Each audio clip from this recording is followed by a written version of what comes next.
Hi viewers, welcome to HN nine TV. నేను మీ కిరణ్. రైతు సమస్యలపై నిరంతరం పోరాడుతూ రైతు శ్రేయోభిలాషిగా నిలిచిన పోలిరెడ్డి అశోక్ రెడ్డి వద్ద మనం ఉన్నాం. రైతుకు గిట్టుబాటు ధర ఏ విధంగా ఉంటుంది, ఈ సంవత్సరం కొనుగోలుపై రైతు ఏ విధమైన నిర్ణీతమైన నిర్ణయాలు తీసుకోవాలి, ఈ సంవత్సరము దళారీ వ్యవస్థ ఎక్కువగా కొనుగోలు చేస్తారా లేక కొనుగోలు కేంద్రాలు ఎక్కువగా కొనే ప్రయత్నం చేస్తారా, కొన్ని ప్రశ్నలను అడిగి తెలుసుకుందాం.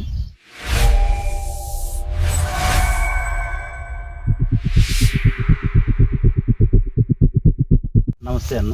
నమస్తే. ప్రభుత్వం కొనుగోలు కేంద్రాలను ఏర్పాటు చేసింది, సివిల్ సప్లై వాళ్ళు అన్నారు. దాని గురించి ఏదన్నా కొన్ని చెప్పగలుగుతారా అన్న? మొన్న ఫిబ్రవరి 9వ తారీఖున నెల్లూరు జిల్లా కలెక్టర్ ఆఫీస్లో రివెన్స్ డే రోజు రైతు సంఘాలు నాయకులు కొద్దిమంది రైతులు వెళ్ళి కలవడం జరిగింది. జేసీ గారిని, కలెక్టర్ గారిని కలిసి ఈ రాబోయే ఈ రబీ పంటకి ప్రొక్యూర్మెంట్ సెంటర్లు ఏర్పాటు చేయాలని, గవర్నమెంటే ధాన్యం కొనుగోలు చేయాలని దాన్ని చెప్పి అర్జీ చేయడం జరిగింది. ఈ విషయాన్ని మీడియా ద్వారా తెలుసుకొని కోవూరు కాన్స్టిట్యున్సీ ఎమ్మెల్యే గారు ప్రశాంత్ రెడ్డి గారు తర్వాత రోజు అంటే 10వ తారీఖున కొంతమంది నాయకులు ఎమ్మెల్యే గారు పోయి కలెక్టర్ గారిని కలిసి దీని గురించి డిస్కషన్ చేయడం జరిగింది. ఆ తర్వాత 11వ తారీఖున జేసీ ఆఫీస్ నుంచి, జాయింట్ కలెక్టర్ ఆఫీస్ నుంచి మాకు రైతులకి కొంతమందికి ఫోన్లు రావడం జరిగింది. మేము 12వ తేదీ సార్ని కలిసాము. దాదాపుగా 2-2.5 గంటల సేపు సార్తో, జేసీ గారితో ఈ ప్రొక్యూర్మెంట్ సెంటర్లు, ఈ ధాన్యం ఎప్పుడు ఈ మార్చి 1 నుంచి మార్చి ఆఖరు లోపల వస్తుందని తెలియజేయడం జరిగింది.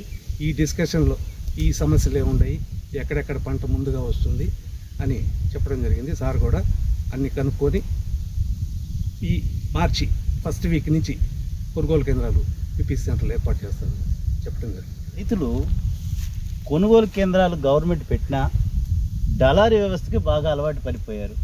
దీనికి కారణం ఏమంటారు? ముఖ్యంగా చిన్న సన్నకారు రైతులు ఈ క్రాపు సరిగా చేసుకోలేక, అవగాహన లేకుండా ఉండేవాళ్ళు, ఏదో కొంతమంది ఇబ్బందిగా ఉండేవాళ్ళు తప్పితే ఈ ప్రొక్యూర్మెంట్ సెంటర్లు ఉండి ధాన్యం కొనుగోలు కానీ చేస్తే రైతులకు కూడా ఆ గిట్టుబాటు ధర అయితే రావటం లేదు. కానీ వాళ్ళు సెంట్రల్ గవర్నమెంట్ ప్రకటించిన మద్దతు ధర ప్రకారం అంటే క్వింటాల్కి 2,300 రూపాయలు వాళ్ళు మద్దతు ధర ప్రకటించున్నారు. ఆ లెక్కలో మన ఏరియాలో చూసుకుంటే పుట్టి 20,300 రూపాయలు వస్తుందంటే 860 కేజీలు వచ్చి 20,300 వస్తుంది. దీనికోసం ఈ ప్రొక్యూర్మెంట్ సెంటర్ లేకుంటే లాస్ట్ ఇయర్ ఇంకా దారుణంగా చాలామంది 17,000కి, 17,500, 16,000కి అమ్ముకోవడం జరిగింది. దాదాపుగా పోయినసారి మన కోవూరు కాన్స్టిట్యున్సీలో వీలైనంత వరకు ఒక 80% దాకా జరిగిందని ఇది ప్రొక్యూర్మెంట్ తీసుకున్నారు. అమౌంట్లు కూడా వచ్చాయి. కాకుండా ఉంటే ఈ ట్రాన్స్పోర్ట్ ఛార్జెస్ అనేవి ఈ ఖరీఫ్లో కానీ, రబీలో కానీ, అంతకుముందు కానీ ఇప్పటి వరకు చాలామంది రైతులకి అదేవిధంగా గవర్నమెంట్ సైడ్ నుంచి రావాల్సి ఉంది.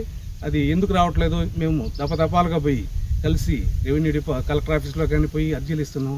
దాని మీద ఇంకా చర్యలు తీసుకోలేదు. ఇట్లాంటి రిస్కులు పడలేక కొంతమంది రైతులు అన్ని కాడికి దళారులకి ఇచ్చి నష్టపోతూ ఉండరు. ఒకవేళ ప్రభుత్వానికి కొనుగోలు కేంద్రాలకి ఇచ్చేదానికి రైతు మొగ్గు చూపుతున్నారు. ఇట్లాంటి పరిస్థితుల్లో నెమ్ము శాతాలు ఎక్కువని, అట్లాగే క్వాలిటీలో తక్కువ, క్వాలిటీ పరీక్ష చేయడము, ఇట్లాంటి వాటికి ఏదన్నా అని ప్రతి రైతు వెనకడుగు వేసే ప్రయత్నం చేస్తున్నారు. దాని మీద ఏదైనా ఒక మాట ఏమైనా చెప్పగలుగుతారన్నా? ఈ రబీ సీజన్లో అంటే మార్చి కాబట్టి నిమ్ము శాతం కూడా వాళ్ళు మామూలుగా గవర్నమెంట్ సిస్టమ్ ప్రకారం అయితే మార్చరైజింగ్ 17% అని చెప్పున్నారు. మనకు దగ్గర 20-21 లోపల ఈ మార్చి ఆఖరికి అంతకంటే పెంచి వచ్చే ఇదే 20 ఉంటుంది. జేసీ గారు, కార్తీక్ గారు ఉన్నప్పుడు మేమందరం కలిసి సార్తో మాట్లాడటం జరిగింది. ఒక క్వింటాల్కి అంటే ఒక పర్సంటేజ్ నిమ్ము ఉంటే 1 కేజీ లెక్కన ఇచ్చేదానికి మాకు ఎటువంటి అభ్యంతరం లేదన్నాము. తర్వాత అదేమీ అమలు కాలేదు. మాకు పుట్టి లెక్కన తీసుకున్నా కూడా 75 కేజీల బస్తా అయితే 75 కేజీల బస్తాకి 3 కేజీలు నిమ్ము తీసుకుంటున్నారు. మిల్లర్లు కానీ ఎవరు తీసుకున్నా కూడా బ్రోకర్ ఆఫీస్ ద్వారా పోనీ, నేరుగా మిల్లర్ పోనీ, తూము లెక్క తీసుకుంటే ఒక తూముకి 2 కేజీలు వస్తుంది. అప్పుడు 860 కేజీలు, దీంతో ఒక 40 కేజీలు 900 కేజీలు అవుతుంది. ఈ విధంగా మద్దతు ధర ఇచ్చింది. ఒక క్వింటాల్కి 22,300 అట్టుంటే కేజీ 23 రూపాయలు పడుతుంది.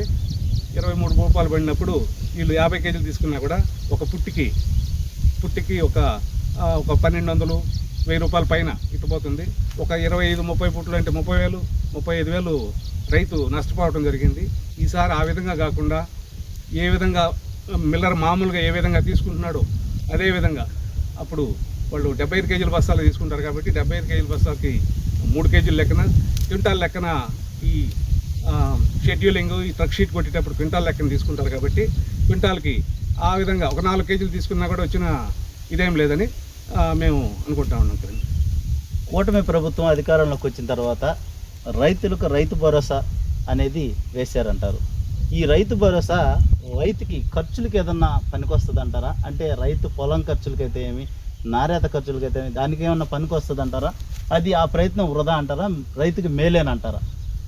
వృధా అంటే వాళ్ళు ఎక్కడ సలహాలు తీసుకొని సెంట్రల్ గవర్నమెంట్ పిఎం కిసాన్ అంటున్నారు, ఇక్కడ పెట్టుబడి సాయం అంటున్నారు, తర్వాత వచ్చి ఇక్కడ రైతు భరోసా, ఈ గవర్నమెంట్ రైతు భరోసా రకరకాల పేర్లు మార్చి ఎంతో అరాకొర ఇస్తూ ఉన్నారు. ఈ విధంగా ఏమవుతుందంటే మన జిల్లాలో కానీ రాష్ట్రంలో కానీ దాదాపుగా ఉండేది 80% నుంచి 75% నుంచి 80% దాకా కౌలు రైతులు ఉండేది. వాళ్ళకి ఎటువంటి ఈ ఇచ్చిన దానివల్ల ₹1 ఆదాయం లేకుండా ఉంది. దీంట్లో ఏం చేస్తారంటే ఎప్పుడో ఒక 200-2,000 వేస్తే అది దేనికో ఏ ఖర్చుకు రావటం లేదు. ఇది ఏం చేయాలంటే రైతులు ఎవరు అడగలేదు, గవర్నమెంట్ ఏదో తల్లినీళ్ళు దుడిచినట్టు ఇస్తుంది. కానీ ఒక ఆలోచన చేసి ఈ విధంగా ఇవ్వకుండా ఈ ఫండ్ ఏదో ఒక దానికి ఈ ప్రొక్యూర్మెంట్ అప్పుడు వినియోగించి ఆ అమౌంట్ కానీ దానికి వినియోగిస్తే బాగుంటుందని నేను భావిస్తాను. రైతులు రాష్ట్రం అంతా రైతులు ఉన్నారు.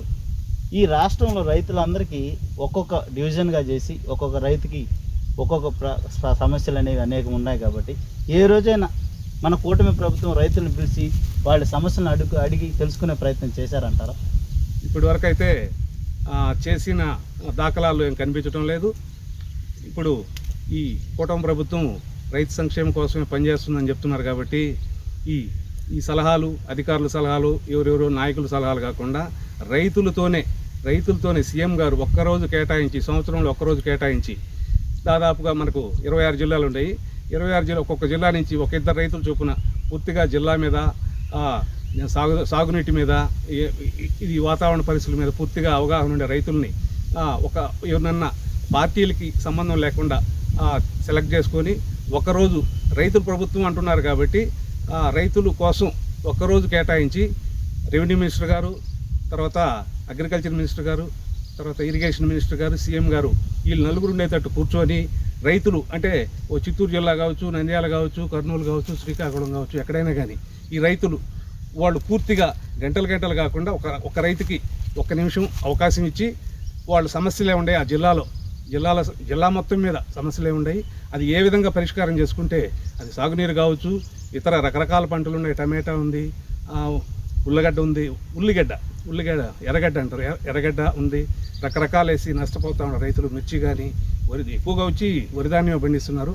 ఈ రైతులు ఏ విధంగా వాళ్ళకి సమస్యలు ఏమున్నాయో తెలుసుకొని ఉంటే బాగుంటుంది.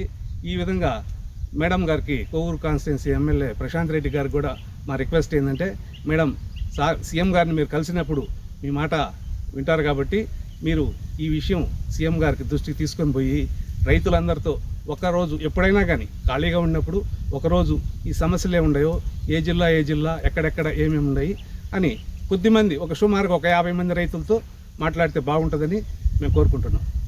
అసలు కొనుగోలు కేంద్రాలు నిర్వహించడం అది కరెక్టేనంటారా? లేక కొనుగోలు కేంద్రాల వల్ల రైతులు లాభసాటి అవుతారా, లాభపడతారా, నష్టపడతారా? ఒడ్లు కేటాయిస్తే తప్పకుండా లాభపడతారు ఈ సీఎంఆర్కి తీసుకుంటే. ఎందుకంటే అమౌంట్ మిల్లర్ దగ్గర బ్యాంక్ గ్యారెంటీ ఉంటుంది, డబ్బులు దగ్గర 24 గంటలు 40 గంటల లోపల అమౌంట్ అమ్మాలీలు డబ్బులు అవి పడుతున్నాయి. అదే చెప్పాను, అది ట్రాన్స్పోర్ట్ తప్పితే అమ్మాలీలు ట్రాన్స్పోర్ట్ వాళ్ళే అరేంజ్ చేస్తే వచ్చిన ఇబ్బంది లేదు. సొంతంగా ట్రాన్స్పోర్ట్ పెట్టి ఈ ప్రొక్యూర్మెంట్ సెంటర్లో నుంచి తీసుకొని పోయి అక్కడ మిల్లర్ కాడికి పోతున్నప్పుడు వాళ్ళకి ఇబ్బంది అవుతుంది. కానీ నేరుగా ట్రాన్స్పోర్ట్ వాళ్ళదే వీళ్ళు హమాలీలు వీళ్ళే పెట్టుకుంటారు కాబట్టి, రైతు పెట్టుకుంటాడు కాబట్టి అది కూడా గవర్నమెంట్ చూడలేదు. హమాలీలను పెట్టుకుంటే ఆ డబ్బులు కూడా రైతుల అకౌంట్లోనే పడతా ఉన్నాయి. లాస్ట్ టైం కూడా చూసాము, చాలామందికి తొందరగా అమౌంట్ వచ్చేసింది. ఆ విషయంలో మటుకు రైతులు సంతోషంగా ఉన్నారు. ఈ డలార్కి ఏమవుతుందంటే ఒక్కొక్క డలార్ ద్వారా మిల్లర్కి పోయిందంటే 2 నెలలు 3 నెలలకి 6 నెలలకు రాలేదు. కొంతమందికి అయితే డబ్బులు అసలు ఇవ్వకుండానే పోయి ఎటో వెళ్ళిపోయి ఉన్నవాళ్ళు చాలామంది ఇబ్బంది పడ్డారు. ఇప్పటికి కూడా చాలామంది తిరుగుతూ ఉన్నారు. రైస్ మిల్లరు జవాబు చెప్పకుండా, ఈ బ్రోకరేజ్ వాళ్ళు చెప్పకుండా ఉండలేకే దానికన్నా ఈ బ్రోకర్ ఆఫీసులు దీని ద్వారా కన్నా ఈ ప్రొక్యూర్మెంట్ సెంటర్లు ధాన్యం కొనుగోలు కేంద్రాల ద్వారా గవర్నమెంట్కి ఇస్తే రైతులకు కూడా బాగుంటుంది. కాకుంటే ఒకటి వచ్చింది ఏంటంటే ఈ క్వింటాల్కి 2,300 పెట్టున్నారు. ఈ విధంగా కాకుండా క్వింటాల్ 3,000 కానీ అయితే దగ్గర రైతుకి ఒక 25,000 రూపాయలు వస్తుంది. ఈ 20,000 రూపాయలు ఇస్తున్నారు కానీ అది ఎటు ఒక ఈ ఖర్చులకి కవులకి వాటికి పోయేదానికి సరిపోవట్లేదు. ఒక సుమారుగా ఈ పుట్టి 860 కేజీలకి ఒక 25,000 కానీ వచ్చేటట్టుగా కానీ ఉంటే రైతులకి ఎటువంటి ఇబ్బంది లేకుండా బాగా మంచిగా ఉంటుంది. రైతుకి గిట్టుబాటు ధర అని అందరి సమస్య మారింది. గిట్టుబాటు ధర ఏ విధంగా రైతుకి ఒక పుట్టికి ఎంత మాత్రం గిట్టుబాటు ధర ఉంటే రైతు లాభపడే అవకాశం ఉంటుందని మీరు అనుకుంటున్నారు? గవర్నమెంట్ ఎప్పుడు కూడా సెంట్రల్ గవర్నమెంట్ ధాన్యానికి రేట్ నిర్ణయిస్తుంది. ఈ మిగతా ఖర్చులు ఫర్టిలైజర్ కానీ పెస్టిసైడ్స్ కానీ మిగతా ట్రాక్టర్ కానీ హార్వెస్టింగ్ ఛార్జీలు అన్నీ పెరుగుతూ ఉంటాయి, కూలీల ఛార్జీలు కానీ పెరుగుతూ ఉంటాయి. వీళ్ళు ఏం చేస్తారంటే ఎప్పుడో ఒకసారి ఒక 200 క్వింటాల్కి 200, 100, 300 ఈ విధంగా పెంచుతున్నారు. ఈ పెరిగిన రేట్ల ప్రకారం ఒకసారి ఆలోచించి దీన్ని ఏ విధంగా రేటు ఉండి మార్కెట్లో ఏ విధంగా అయితే బాగుంటుంది అనేది నిర్ణయించి ఉంటే బాగుంటుంది.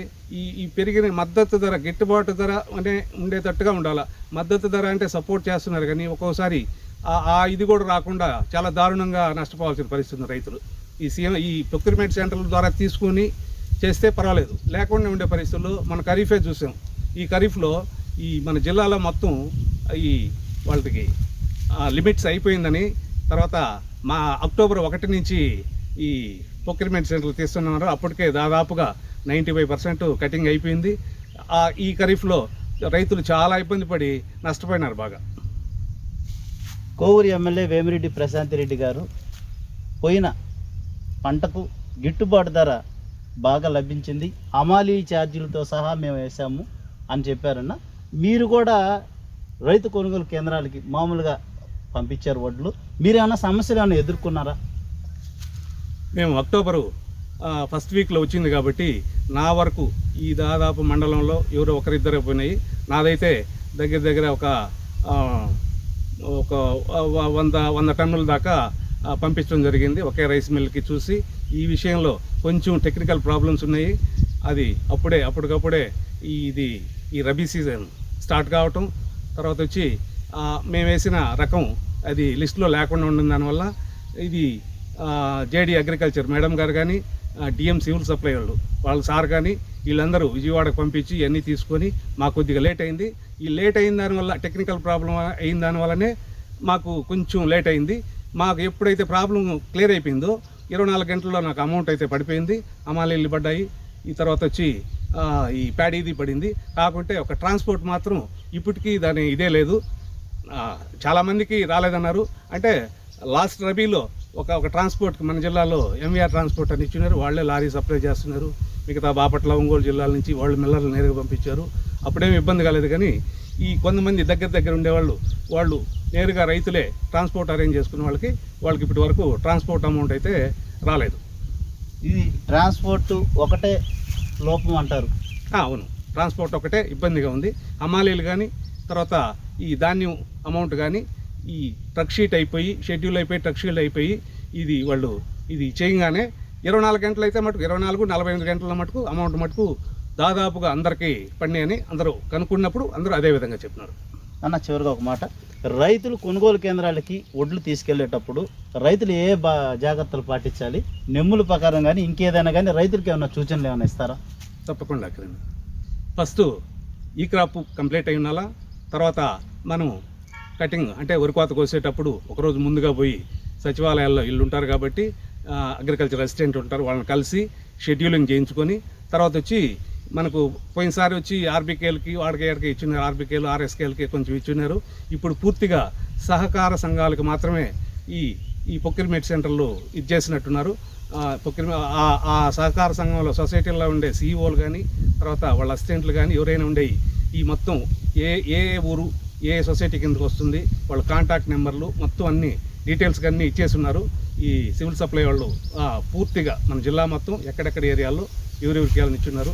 కాకుంటే రైతులు కూడా కొంచెం అవగాహన చేసుకొని ఈ అగ్రికల్చర్ వాళ్ళ ద్వారా కానీ సచివాలయం వాళ్ళ ద్వారా కానీ రెవెన్యూ డిపార్ట్మెంట్ కానీ అవేర్నెస్ తీసుకొచ్చి ఈ క్రాప్ అయిపోయి ఉంటే షెడ్యూలింగ్ చేయించుకోవాలా, ఆ షెడ్యూలింగ్ చేయించుకోగానే ఇట ట్రక్ షీటు అవన్నీ తీసుకొని చేసుకుంటే ఇబ్బంది ఉండదు. కాకుండా ఉంటే ఇంకొక సమస్య అవుతుంది.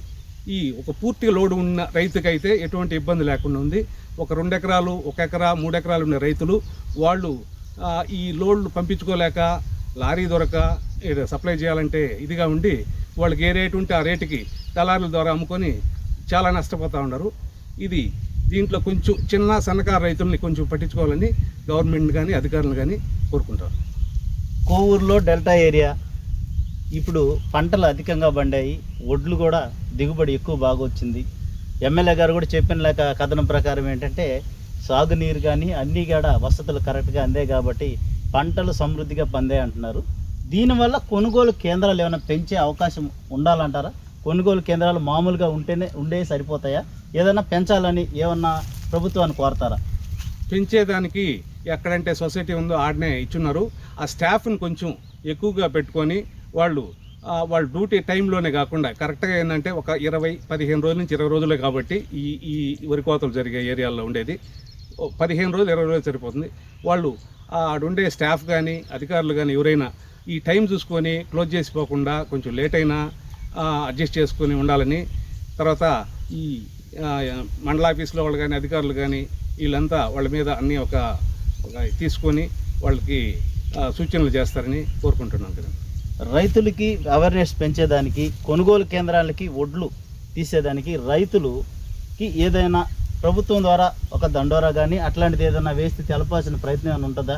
అంటే కొంతమంది తెలిసిన వాళ్ళు ఉంటారు, కొంతమంది తెలియని వాళ్ళు ఉంటారు. దాని మీద ఏదైనా ఒక మాట ఏదైనా చెప్పగలరు? అది మంచి పనే. దండోరా వేయించడం ఒక పంచాయతీల వాళ్ళు కానీ అది అందరి జిల్లా మొత్తం అయ్యే పని కాదు. ఏ పంచాయతీలో కానీ ఏ సచివాలయం వాళ్ళు కానీ ఆ సచివాలయాల్లో ఒక పోస్టులు అరేంజ్ చేయడం కానీ అగ్రికల్చర్ వాళ్ళ ద్వారా అవేర్నెస్ తీసుకొచ్చి ఈ దండోరాలకు కానీ ఏదైనా వేయించినా కూడా రైతుకి పక్క రైతుకి చెప్పుకుంటా ఉంటే అందరికీ బాగుంటుంది. చివరికి ఒక క్వశ్చన్, గవర్నమెంట్కి మీరు రైతుల ద్వారా ఏదైనా కోరుకునేది ఏదైనా ఉందా? అంతే కదా, మాకు మద్దతు ధర కాకుండా గిట్టుబాటు ధర, పెట్టిన పెట్టుబడి ఎంత అవుతుంది, వచ్చిన ఫలింపు ఎంత అవుతుంది, కౌలు ఎంత పోతుంది, ఈ విధంగా చూసుకొని ప్రతి సంవత్సరానికి కనుక్కొని ఈ రేట్లు, ఈ ధాన్యం కానీ మిగతా ఇతరవి కానీ రైతు పండించేది ఏదైనా రైతే కదా పండిస్తాడు. కూరగాయలు కానీ మిగతాయి కానీ రకరకాలు ఉన్నాయి. ఇవన్నీ పెసల మినుము ఇవన్నీ ఉన్నాయి. వీటన్నిటికీ చూసుకొని మార్కెట్ రేట్లో ఏ విధంగా ఉన్నాయి నష్టపోకుండా రైతులు నష్టపోకుండా ఆదుకుంటే తర్వాత పంటలు పెట్టేదానికి కానీ వ్యవసాయం చేయకుండా ముగి చేయకుండా చేస్తూ ఉండేదానికి కానీ అవకాశం ఉంటుంది. ఓకేనా, మీ అమూల్యమైన సందేశాన్ని మాకు కేటాయించినందుకు టయాన్ని మీకు చాలా ధన్యవాదాలన్నా. మరిన్ని అప్డేట్స్ కోసం మన HN9 టీవీ ఛానల్ని సబ్స్క్రైబ్ చేసుకోండి.